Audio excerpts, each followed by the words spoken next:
Halo teman-teman semua, welcome back to Adrian Mara bersama channel Teman Cerita Australia Kamu. Jadi beberapa hari lalu saya kan sempat Zoom meeting bareng beberapa teman-teman WAV yang lagi persiapan mau berangkat ke Australia. Nah, di Zoom meeting itu kita tuh diskusi ngobrol-ngobrol bareng soal gimana cara nentuin kota pertama mana yang kita datengin ketika kita nanti ke Australia, supaya kita nggak salah pilih kota. Nah, di video ini aku bakal bagiin apa sih yang kita bicarain di Zoom meeting kemarin. Semoga videonya berguna buat teman-teman semua ya.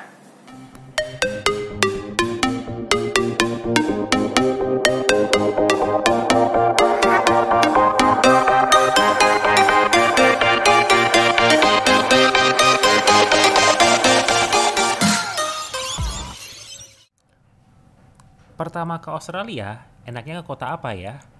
Nah, buat teman-teman yang sudah dapat WAV, tentu kan kita harus memikirkan nanti kalau kita ke Australia, kita mau ke kota apa nih buat pertama kali datang itu. Ini tuh hal yang penting banget. Kenapa? Kalau sampai salah pilih kota, biasanya ceritanya jadi kayak gini nih. Kita susah cari kerja paling sering terjadi. Terus nganggur, padahal biaya hidup jalan terus. Malah dapat kerjanya di kota lain deh. Karena dapat kerja di kota lain, tentu harus mengeluarkan biaya untuk pindahan atau relocation lagi. Ini kan yang endingnya biaya membengkak. Sebenarnya biaya ini kan nggak perlu dikeluarin kalau sejak pertama kita datang ke kota yang tepat. Jadi kita nggak perlu pindahan ke kota lain.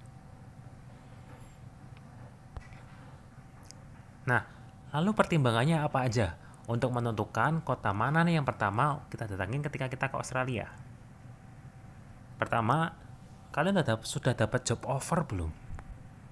Kalau udah dapat, ya tentu langsung ke kota itu aja, di mana kita dapat job offer. Tapi make sure kerjanya legit dan jelas. Jangan sampai kita datang ke sebuah kota demi job offer yang jobnya tuh nggak gitu jelas kerjanya apa, mungkin kita juga nggak paham, gajinya berapa kok ya belum diinfoin, jadwal kerjanya kayak apa juga belum jelas juga. Kalau kayak gitu sih mending nggak usah ya. Daripada kita udah dateng, ternyata kerjanya kurang oke, dan kita harus pindahan lagi. Itu kan sayang uangnya lagi, kembali ke biaya relocation itu. Lalu, di kota tersebut kita juga harus cek akomodasinya seperti apa. Karena nggak semua kota itu akomodasinya gampang dicari. Jadi kalaupun kita dapat job offer, tapi ternyata akomodasi di sana susah juga sih buat kita datang ke sana. Karena ya buat apa kerja kalau nggak punya tempat tinggal.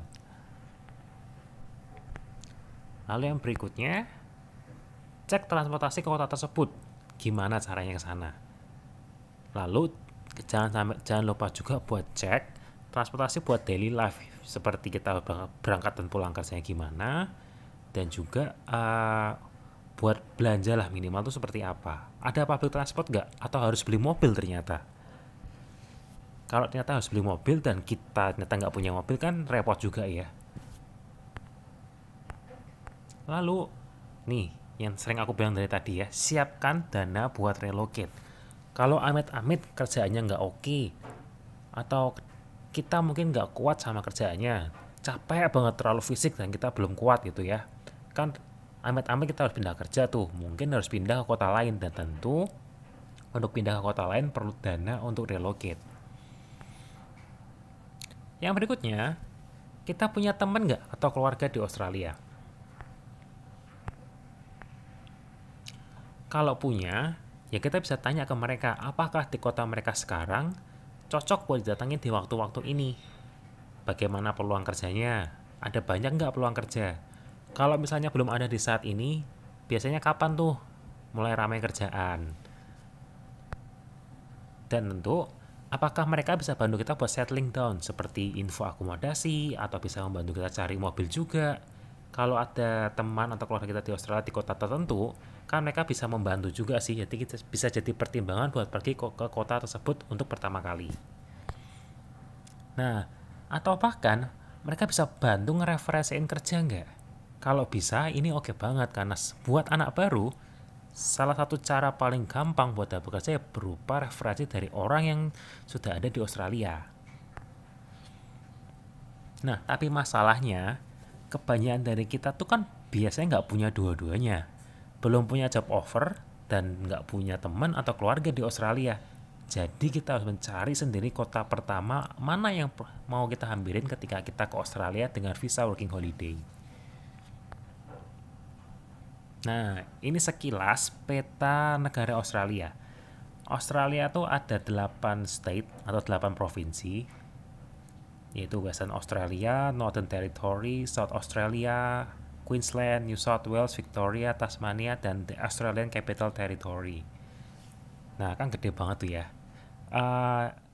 Kota-kota gede yang biasa dihampirin oleh anak-anak WHV untuk pertama kali itu seperti Perth, Darwin, Alice Springs, Cairns, Adelaide, Melbourne, Hobart, Sydney, Canberra, Brisbane. Perlu kita tahu juga untuk menentukan kota pertama mana yang mau kita hampirin, kita perlu paham soal musim di Australia. Di Australia sendiri ada 4 musim, yaitu Spring di bulan September sampai November, Summer Desember sampai Februari, Autumn Maret sampai Mei, dan Winter di Juni sampai Agustus. Tapi khusus di daerah-daerah utara seperti Darwin, Cairns, cuacanya mirip dengan di Indonesia, yaitu wet season atau musim yang penuh hujan, banjir, itu di bulan November sampai April, dan dry season dari bulan Mei sampai Oktober. Kita penting buat paham soal musim Australia karena contohnya seperti ini nih. Jika sampai kira datangnya tuh di musim winter itu ya, itu waktu yang buruk sih untuk pekerjaan-pekerjaan farm. Karena emang tidak banyak lowongan kerjaan farm yang tersedia. Dan misalnya kalaupun ada, dan misalnya kita kerjanya outdoor nih ya, kan kalian bayangin bakal dingin banget itu di winter ya. Dan contoh lain, ketika musim winter, lokal turis atau turis-turis lokal Australia itu akan traveling ke daerah yang hangat. Jadi gini misalnya, jadi turis-turis lokal Australia yang biasanya berdomisili di Sydney, Melbourne, Tasmania, ketika musim dingin, mereka punya kecenderungan untuk traveling ke area atas seperti Darwin, Cairns, karena di daerah atas itu cuacanya lebih hangat. Jadi mereka menghindari udara dingin. Tapi sebaliknya, ketika summer atau musim panas, lokal turis akan traveling menghindari daerah panas. Jadi orang-orang yang tinggal di daerah utara seperti Darwin, Cairns, Brisbane, mungkin mereka akan turun ke bawah ke Sydney, Melbourne untuk mencari daerah yang lebih tidak panas. Nah, pergerakan turis ini kan jadi berpengaruh kepada industri hospitality. Jadi ketika musim winter, jika kita datang ke kota-kota daerah atas seperti Darwin, Cairns, itu akan ada banyak peluang kerja di bidang hospitality. Tapi di sisi lain di musim summer, jika kita datang ke kota-kota yang dekat pantai di daerah bawah seperti Melbourne, Sydney, itu akan ada banyak peluang kerja hospitality karena akan ada banyak turis yang datang. Nah, sekarang aku bakal ceritain soal kota-kota yang biasa didatengin sama anak-anak WHV ketika mereka pertama kali ke Australia. Yang pertama, Melbourne, Sydney, dan Brisbane. Keuntungan 3 kota ini, yang pertama, mereka tuh kota gede dengan public transportation yang bagus dan banyak pilihan akomodasi. Jadi buat kita yang baru pertama kali ke Australia, jika kita datang ke 3 kota ini, ya transportasinya gampang dan cari rumah nggak susah juga, ada banyak pilihan. Lalu peluang kerjanya luas dan sepanjang tahun itu selalu ada peluang kerja. Jadi nggak melulu kerja di hospitality, ada kerjaan di bidang cleaning juga, ada kerjaan di bidang retail, kerja di pabrik, itu ada banyak banget pilihan kerja sepanjang tahun. Lalu ada banyak pilihan tiket murah dari Indonesia ke kota-kota ini. Dan kalau sampai kita harus relocate ke kota lain karena dapat pekerjaan di kota lain, itu mencari transportasi ke kota lain tersebut tuh nggak susah, dan harga tiketnya masih terjangkau.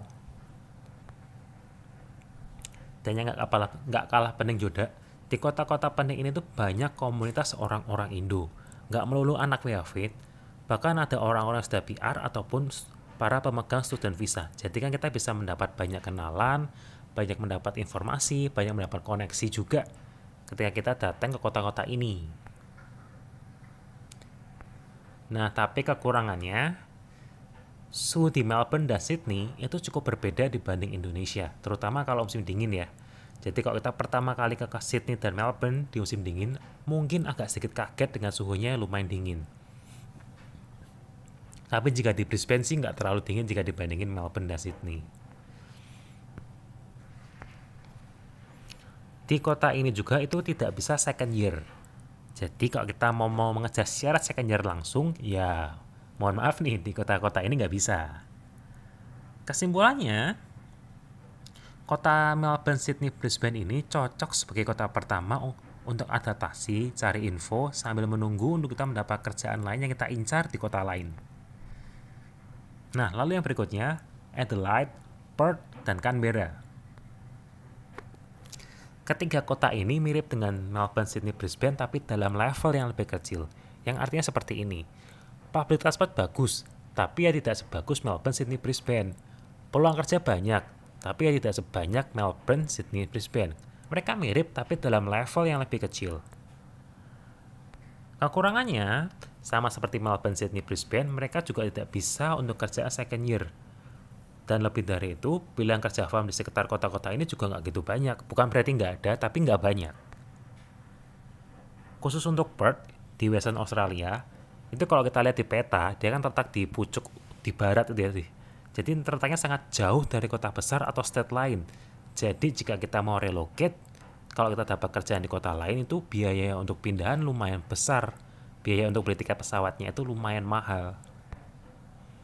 Kesimpulannya, kalau kita nggak punya alasan khusus, misalnya emang pengen traveling ke sana, atau kita emang tinggal buat jangka panjang demi visa, mending sih kita ke Melbourne, Sydney, Brisbane aja dibanding Adelaide, Perth maupun Canberra. Yang berikutnya, Hobart di Tasmania. Sama seperti kota sebelumnya, Hobart juga mirip Melbourne, Sydney, Brisbane, tapi dalam level yang lebih kecil. Pro-nya, keuntungannya, di Hobart dan Tasmania secara umum, itu banyak peluang kerja farm di luar musim winter. Jadi kalau kita datang pas musim winter, peluang kerja farm hampir nggak ada sih. Tapi jika kita datang di musim spring, summer, atau autumn, kerjaan farm itu banyak banget di Tasmania. Ada kerjaan berry, kerjaan apel, cherry, sayur, carrot, onion, banyak banget sih emang. Lalu Tasmania tuh cakep banget buat jalan-jalan. Nature-nya bagus banget, pemandangan alamnya keren banget. Dan jika kita tinggal di Tasmania atau di Hobart itu bagus buat teman-teman yang pengen tinggal di Australia dengan jangka panjang, yang mungkin mau ngejar PR tuh bagus sih jika kita tinggal di Tasmania. Kalau detailnya seperti apa, mungkin aku nggak ceritain di video ini ya, karena bakal panjang banget. Tapi kekurangannya, di Tasmania secara umum itu cuacanya dingin banget. Bahkan bisa dibilang tuh state yang paling dingin dibandingkan wilayah-wilayah Australia yang lain. Contoh nih ya, minggu lalu sekitar awal bulan Juni itu, di Tasmania, di kota Launceston, itu suhunya udah -3. Itu dingin banget sih. Kalau kita pertama kali ke Tasmania, apalagi musim dingin, mungkin suhunya benar-benar akan mengagetkan sih buat orang-orang Indonesia yang pertama kali datang ke Australia. Nah, Tasmania itu kan terletaknya terpisah dari pulau Australia. Jadi kayak terpisah dari mainland kita nyebutnya. Jadi ketika kita mau ke sana, kita harus menyeberang dengan ferry atau naik pesawat. Jika kita naik ferry, terutama jika kita bawa mobil, itu harganya tiketnya mahal banget. Mungkin bisa sekitar hampir 500-an per tiket termasuk mobil ya. Namun jika kita nggak punya mobil dan kita di Tasmania mau beli mobil, harga mobilnya juga mahal jika dibandingin dengan kota-kota lain di Australia. Dengan mobil yang sama, harga mobilnya pasarannya akan sedikit lebih mahal. Yang berikutnya, Darwin, Alice Springs, dan Cairns. Keuntungan kota-kota ini, nah, jika kita kerja di hospitality dan nggak mau kerja farm, di kota-kota ini tuh pekerjaan hospitality eligible buat syarat perpanjangan second year WHV. Tapi, peluang kerja farm juga banyak di kota-kota sekitarnya. Selain itu, suhu di kota-kota ini, Darwin, Alice Springs, dan Cairns tuh lumayan bersahabat buat orang-orang Indonesia. Mirip lah. Nggak dingin sama sekali kalau saya bilang ya. Dan peluangnya bagus untuk kebutuhan visa jangka panjang. Terutama jika kita tinggal di tiga kota ini sih. Kalian coba cari soal namanya DAMA, DAMA. DAMA itu seperti perjanjian khusus antara pemerintah daerah Australia dengan imigrasi Australia untuk mempermudah visa jangka panjang bagi para imigran yang datang ke Australia, terutama yang bertempat tinggal di kota-kota tersebut. DAMA ya namanya kalau kalian mau cari tahu, DAMA. Tapi kekurangannya, kota-kota ini tuh belum seberkembang kota lain. Jadi misalnya public facility seperti bis, train itu belum begitu berkembang sih jika dibanding kota-kota lainnya. Jadi disarankan kalau kita memang pengen pergi ke kota-kota ini, lebih baik kita punya mobil sendiri. Khusus Alice Springs itu tiketnya mahal banget kalau dari Indonesia. Ada teman saya cerita, dia tuh sebenarnya dapat pekerjaan di Alice Springs. Ini teman saya masih di Indonesia ya, barusan aja granted visa WHV. Tapi dia ketika cek harga tiket pesawat dari Indo ke Alice Springs, total dia harus bayar 16 jutaan per orang. Kan lumayan banget tuh buat anak WHV yang pertama kali baru mau datang ke Australia. 16 juta. Jika dibandingin jika kita pergi ke Melbourne mungkin cuma 4 juta, 5 juta juga dapat gitu loh. Nah, jadi mending ke kota yang mana? Big city dulu kah? Atau regional town dulu kah? Atau mau langsung kerjaan farm? Atau gimana? Kalau jika kita punya dana yang terbatas, apalagi nggak punya akses ke mobil, lebih aman sih ke big city dulu ya. Dan dimanapun kita mau menuju di kota-kota di Australia, selalu cek public transportation di kota tujuan. Dan jangan lupa juga, ini yang selalu sering saya bilang dari awal, selalu siapkan dana buat relocate. Karena kemanapun kita pergi di awal itu, selalu ada kemungkinan bahwa kita ternyata nggak cocok. Pekerjaannya, lingkungannya, apapun itu, dan mengharuskan kita buat pindah ke kota lain. Jadi selalu siapkan dana buat relocate. Jika tetap mau langsung ke regional, misalnya buat teman-teman yang umurnya sudah mepet buat perpanjangan syarat second year, ya mau nggak mau siapkan dana lebih. Dana lebih ini bisa dialokasikan untuk beli mobil, atau bisa juga kita pergi dalam grup supaya kita bisa patungan buat beli mobil. Tapi yang buat teman-teman tahu juga, there is no right or wrong. Ke kota manapun ya sebenarnya nggak ada yang salah atau benar. Ini cerita Australia kalian masing-masing. Jadi kalian yang tentuin, yang kalian yang menjalani juga, karena dimanapun orang pasti akan menemukan luck-nya masing-masing dah dimanapun dia berada. Nah, itu tadi tuh yang kita bahas di Zoom meeting sama teman-teman WHV kemarin. Kalau teman-teman merasa video ini berguna buat teman-teman, bisa bantu saya buat klik like, subscribe, dan juga kalau ada yang mau ditanyain bisa komen di bawah juga. Dan kalian bisa juga bagiin video ini ke teman-teman kalian juga, jadi videonya nggak berhenti, manfaatnya nggak berhenti di kalian. Dan semoga setelah nonton video ini kalian nggak bingung nanti mau pergi ke kota apa ketika pertama kali kita ke Australia pakai visa working holiday. Oke? Thank you for watching and see you in Australia very soon ya.